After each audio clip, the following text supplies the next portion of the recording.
ప్రభువైన యేసుక్రీస్తు యొక్క అతి పరిశుద్ధ నామంలో మీ అందరకు అమలాపురం హౌసింగ్ బోర్డు క్రీస్తు సంఘము మరియు కాకినాడ బాపూజీ నగర్ క్రీస్తు సంఘముల తరపున సత్య సువార్త అనే మా సువార్త కార్యక్రమాలకు స్వాగతం తెలియజేస్తున్నాను. వాళ్ళ ధ్యానాంశం ఏంటంటే దేవుని కోపము. ధ్యానాంశం ప్రార్థన చేసుకోండి. మమ్మల్ని మిక్కిలిగా ప్రేమించిన పరలోకమందున్న మా ప్రియ తండ్రి, దేవుని కోపము అనే అంశం మీద మాట్లాడబోతూ ఉండగా ఇప్పుడు నీవు కోపడుతావు తండ్రి.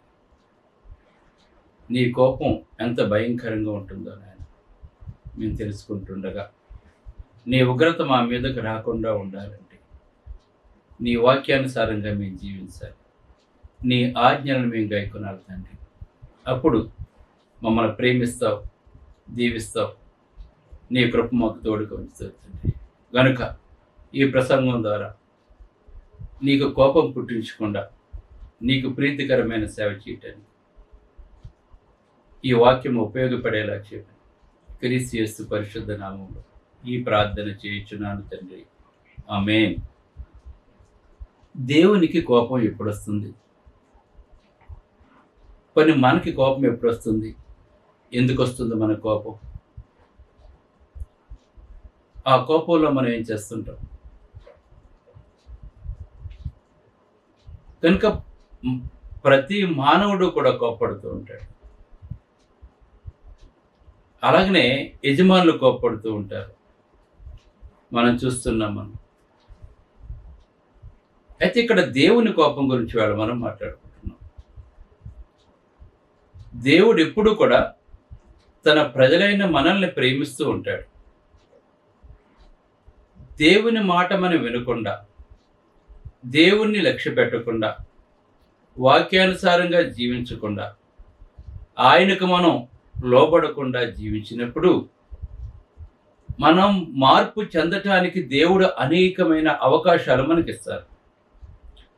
ఆ అవకాశాలన్నీ కూడా మనము దుర్వినియోగము చేసుకున్నప్పుడు అప్పుడు దేవుని ఉగ్రత మన మీదకి వస్తుంది. ఎవరి మీదకి వస్తుంది అంటే దేవుని యొక్క ఉగ్రత రోమీలకు రాసిన పత్రిక మొదటి అధ్యాయము 18వ వచనంలో మాట్లాడుతున్నాడు. దుర్నీతి చేత సత్యమును అడ్డగించు మనుష్యుల యొక్క, ఇక్కడ గమనించాలి మనం, నీతి క్రీస్తు. దేవుని మాటలు మనకి మేలు చేస్తాయి, మంచిలోకి నడిపిస్తూ ఉంటాయి, ఎవరికి కీడు హాని కూడా చేయవు. దుర్నీతి అనేక మందిని ప్రమాదంలోకి తీసుకుని వెళ్ళిపోతుంది. అంటే దేవుని మాట వినకుండా తనకు తాను స్వతంత్రంగా నిర్ణయాలు తీసుకోవటం కానీ, దేవుని నిర్ణయాలకు వ్యతిరేకంగా వెళ్ళటం కానీ, లేదంటే ఎవరైనా చెప్పిన మాటలు నమ్మటం వల్ల కానీ వాడు చెడు మార్గంలోకి వెళ్ళిపోతుంటే ఆ చెడును దుర్నీతి అని బైబిల్ మనకు తెలియజేస్తుంది. అందుకే ఇక్కడ మాట్లాడుతున్నాడు, దుర్నీతి చేత సత్యమును అడ్డగించు. అంటే దేవుని మాటలను అడ్డగించటం, దేవుని యొక్క మాటలను లెక్క చేయలేకపోవటం, దేవుని యొక్క మాటలకు లోబడకపోవటం, దేవుని యొక్క మాటలు ఆచరించకుండా మనుషులు చెప్పినవో నిజమని నమ్మటం. అందుకే దుర్నీతి చేత సత్యమును అడ్డగించి మనుషుల యొక్క సమస్త భక్తిహీనత మీదను. అంటే నువ్వు నీతిగా లేవంటే నువ్వు భక్తిహీనుడు. నీకు దేవునియందు భయభక్తులు కలిగి ఉంటే, దేవునియందు భయభక్తులు కలిగిన వాడు దేవునికి లోబడి ఉంటాడు. అంటే నువ్వు దేవునియందు భయభక్తులు కలిగి లేవు అంటే నువ్వు దుర్నీతికి లోబడిపోతున్నావు, నువ్వు భక్తిహీనుడు. ఎవరు భక్తిహీనుడు? దేవుని మాటకు లోబడినటువంటి వాడు, సత్యానికి ఎదురు తిరిగేవాడు, సత్యాన్ని నమ్మనటువంటి వాడు. అందుకే యోహాను 17:17 మాట్లాడుతుంది, నీ వాక్యమే సత్యము. దేవుని వాక్యం సత్యం, దేవుని వాక్యం నిజము. గనక నిజాన్ని నమ్మకుండా ఈవేళ అనేక మంది అబద్ధాన్ని నమ్ముతున్నారు. నువ్వు అబద్ధాన్ని కనుక నమ్మినట్లయితే నువ్వు సత్యానికి నువ్వు లోబట్టలేదు. కనుక ఎవరి మీదకి దేవుని కోపం వస్తుంది? దుర్నీతి చేత సత్యమును అడ్డగించి సమస్త మనుషుల యొక్క భక్తిహీనత మీదను దేవుని కోపము పరలోకం నుండి బయలుపరచబడుతుందని చెప్తున్నాడు ఇక్కడ.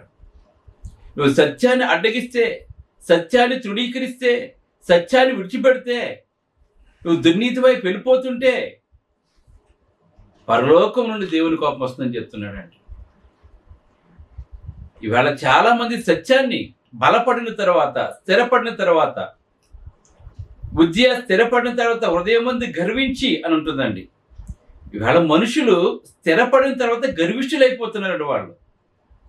వాళ్ళు స్థిరపడినంత వరకు లోబడి ఉంటున్నారు. స్థిరపడిన తర్వాత ఏమైపోతున్నారు? గర్విష్ఠులు అయిపోతున్నారండి. దేవుని లెక్క చేయటం లేదు, దేవుని వాక్యాన్ని లెక్క చేయటం లేదు, సత్యాన్ని లెక్క చేయటం లేదండి. ముఖ్యంగా సత్యాన్ని లెక్క చేయకుండా దుర్నీతి వైపు వెళ్ళిపోతున్నారు వాళ్ళు. ఎందుకంటే ఈ యుగ సంబంధమైన దేవత వారి మనోనేత్రాలకు గుడ్డితనం కలుగజేస్తున్నాడు ఇవాళ. కనుక దేవుడు చూస్తున్నాడు, సత్యంలో ఎవరైతే లేరో, దుర్నీతి వైపు ఎవరైతే వెళ్ళిపోతున్నాడో ఆ భక్తిహీనులందరి మీద దేవుని కోపం పరలోకం రగులుకుంటుందని చెప్పి మాట్లాడుతున్నాడు. ఉదాహరణ, 2వ దినవృత్తాంతములు 36వ అధ్యాయము 16 నుంచి 20 వచనాలు. ఇశ్రాయేలు గురించి మనకు తెలుసు. అబ్రహాము కుమారుడు ఇస్సాకు, ఇస్సాకు కుమారుడు యాకోబు, యాకోబుకు 12 మంది సంతానము. ఆ 12 మందిని దేవుడు ఇశ్రాయేలుగా పిలిచాడు. ఇంతవరకు బాగానే ఉంది. దేవుడు వారి సంతానం నుంచి నేను వస్తానని చెప్పాడు, యేసుప్రభువు వస్తానని చెప్పారు. దేవలేఖనం తెలియచేస్తున్నాయి. కనుక దేవుని ప్రజలుగా ఇశ్రాయేలు పిలువబడ్డారు. అయితే దేవుడు వారికి ఎన్ని మేలులు చేసినా కూడా వారు ఏం చేశారంటే దేవుని విసర్జించారని. మనం అంట కండ కావరం అంటాం, మనం పొగరెక్కి కొట్టుకుంటాడని చెప్పి మాట్లాడుతుంటాం. మనం విపరీతమైన ధనం సంపాదించిన తర్వాత మనుషులు ఇంకెవరిని పట్టించుకో, దేవుణ్ణి కూడా నిర్లక్ష్యం చేస్తూ ఉంటారు మనం. అందుకే మీరు దేవునికిని సిరికిని దాసులు కాలేరని చెప్పి దైవగ్రంథం తెలియజేస్తుంది. ధనం మనిషికి కళ్ళు మూయించేస్తుందండి. వాళ్ళని మంచి చెడుని వివేచరించలేనంత దుస్థితికి తీసుకుని వెళ్ళిపోతాడు ధనం. కనుక ఇశ్రాయేలు ప్రజలు ఏం చేశారంటే దేవుడు ఎన్ని మేలులు చేసినా కూడా, వారిని ఎంత కాపాడుతూ ఉన్నా కూడా, వారిని దీవించగలిది కూడా వాళ్ళు ఏమైపోయారంటే భ్రష్టత్వంలోకి వెళ్ళిపోయారండి వాళ్ళందరూ కూడా. దేవుడు చూచాడు, సత్యములో వాళ్ళు లేరు, దేవునికి వాళ్ళు లోబడలేదు, భక్తిహీనులు అయిపోయారు, దుర్నీతి చేసి సత్యాన్ని అడ్డగిస్తున్నారు ఇప్పుడు. కనుక దేవుని యొక్క కోపం పరలోకం రగులుకుంది. ఎలాగ రగులుకుంది అంటే చూడండి, వారు దేవుని దూతలను ఎగతాళి చేశారండి. వాళ్ళు ఎవరైనా నిజం మాట్లాడుతుంటే వాళ్ళు ఎగతాళి చేస్తున్నారు ఈవేళ. ఇది సత్యమని చెప్తుంటే వాళ్ళు ఎగతాళి చేస్తున్నారండి ఈవేళ. ఒక అబద్ధికులు నమ్ముతున్నారు, అబద్ధికులకు లోపడుతున్నారు, అబద్ధికులకు గౌరవిస్తున్నారు, అబద్ధికులకు అగ్రపీఠాలు వేస్తున్నారు ఈవేళ. అందుకే మాట్లాడుతున్నాడు ఇక్కడ, వారు దేవుని దూతలను ఎగతాళి చేయొచ్చు, ఆయన వాక్యములను తృణీకరించుచు. చూసారా, దేవుని వాక్యాన్ని తృణీకరిస్తున్నారండి ఈవేళ. ఈ లోకం వైపు చూస్తున్నారు, ఆర్భాటం వైపు చూస్తున్నారు. కనుక దేవుని యొక్క వాక్యములను తృణీకరించుచు, ఆయన ప్రవక్తలను హింసించుచు, నిజం చెప్పేవాళ్ళు బాధ పెడుతున్నారండి వేళ.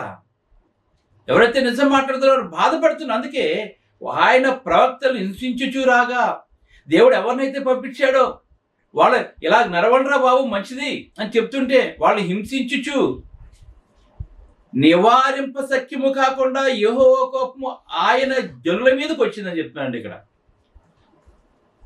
దేవుడు ప్రవక్తలు పంపించి మీరు వెళ్ళి వాళ్ళకి చెప్పండి అని చెప్తుంటే, దేవుడు పంపించిన ప్రవక్తల యొక్క మాట వినలేకపోవటం వల్ల పరలోకంలో ఉండి దేవుని కోపించింది. దేవుడు ఎప్పుడు కూడా డైరెక్ట్గా మనల్ని పనిష్మెంట్ ఇవ్వడండి. మనకి ముందు అవకాశం ఇస్తాడు, మనుషులు పంపిస్తాడు.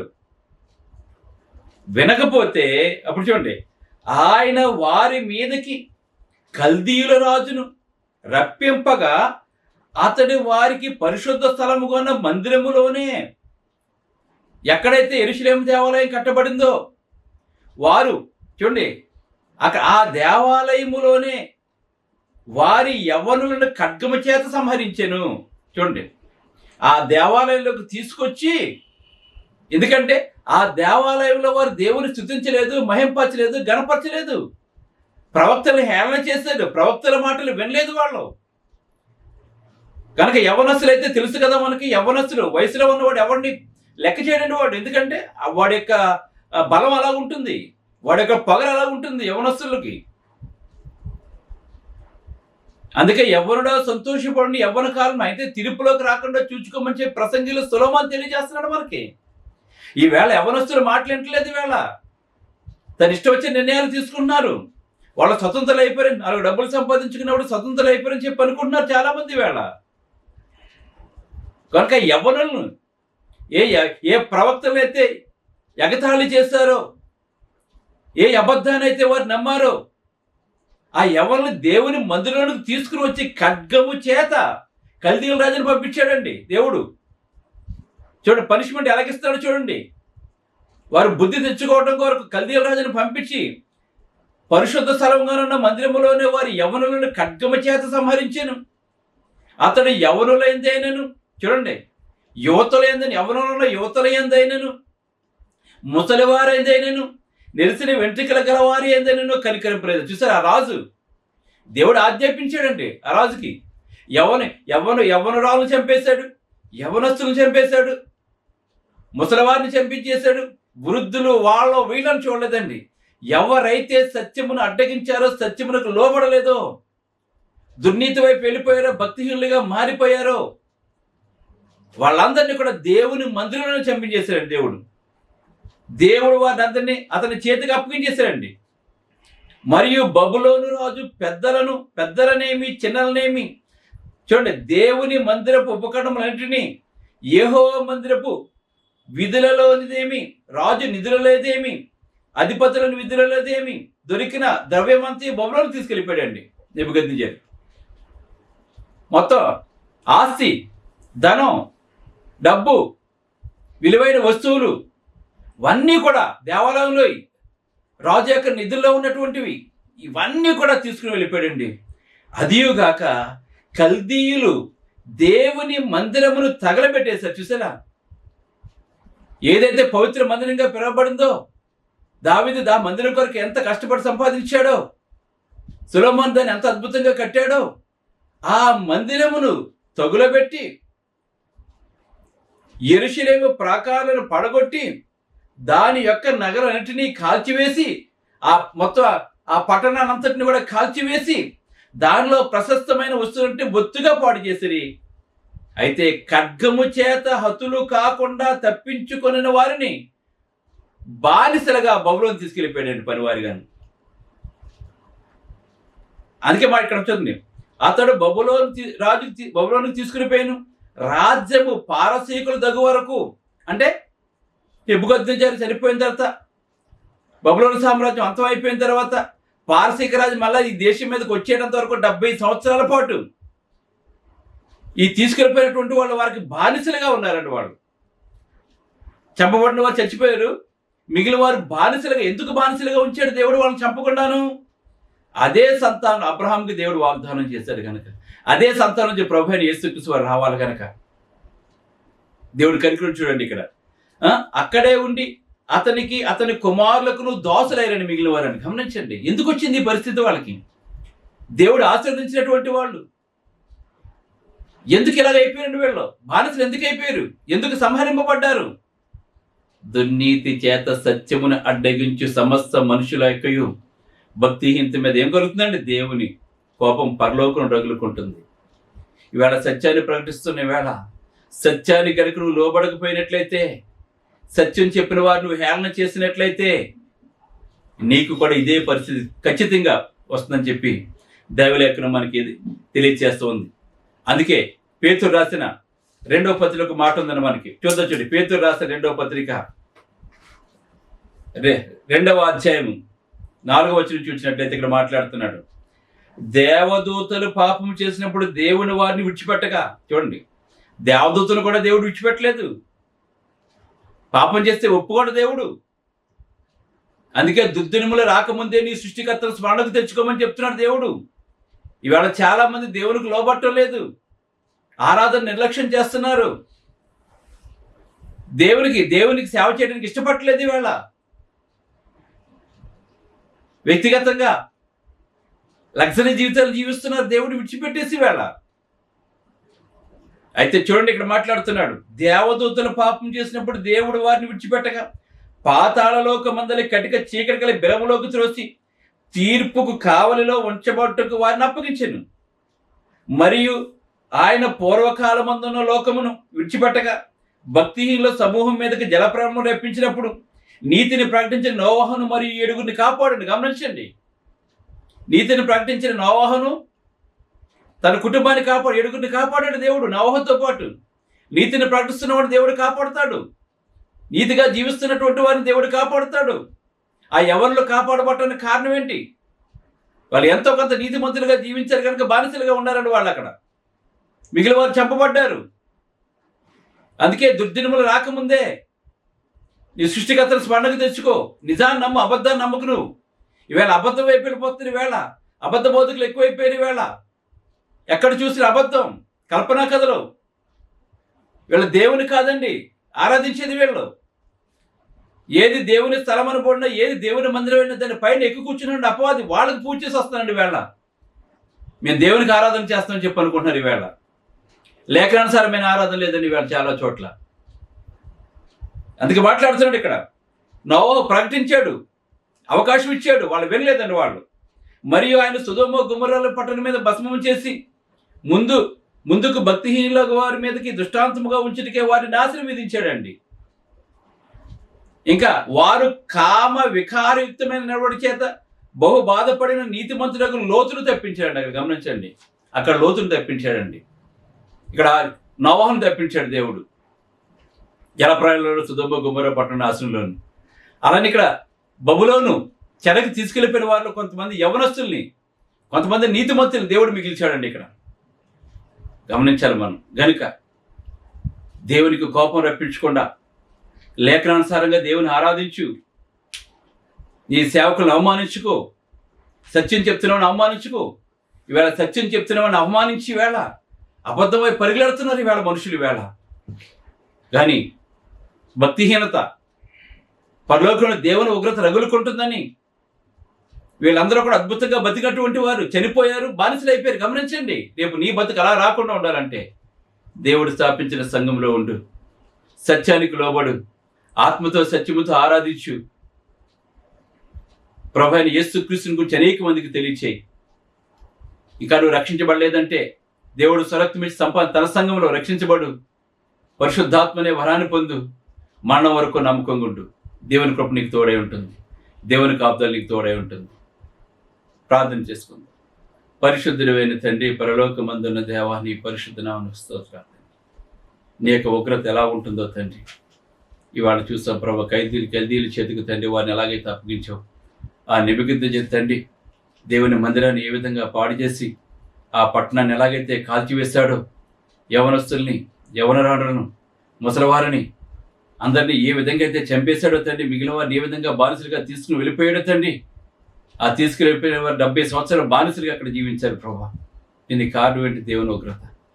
అందుకే మేమెవరూ నీ కోపం పుట్టించేవారు కాకుండా నీ లేఖనానుసారంగా జీవించి తండ్రి ప్రభు, నీకు లోబడి నీ వల్ల దయ పొంది నీ ప్రేమలో ముందుకు నడిపించమని ప్రార్థన చేస్తున్నాను తండ్రి. మా సేవకు సరిహద్దులు విశాలపరిచి ఈ వాక్యం ప్రతి ఒక్కరిని పేరు వస్తున్న బలపరిచి చచ్చిబడి నిర్మాణ విషయంలో తండ్రి నీవే గుప్పులు ఆస్వాదించి మమ్మల్ని తృణీకరించడం అందరి లేవనెత్తి ప్రభు ఈ లోకానికి వెలుగుగా చేయమని క్రీస్తులను వేడుకొంచున్నాం తండ్రి. ఆమేన్. మీ అందరికీ వందనములు. బ్రదర్ జార్జ్ రాజు వారా, church of Christ, housing board, Amalapuram, near KIMS medical college, Konaseema district, 523201. Mobile number 9848730355, 929331747. Email ID georgerajuvara@gmail.com. Website www.helpingforpoor.com.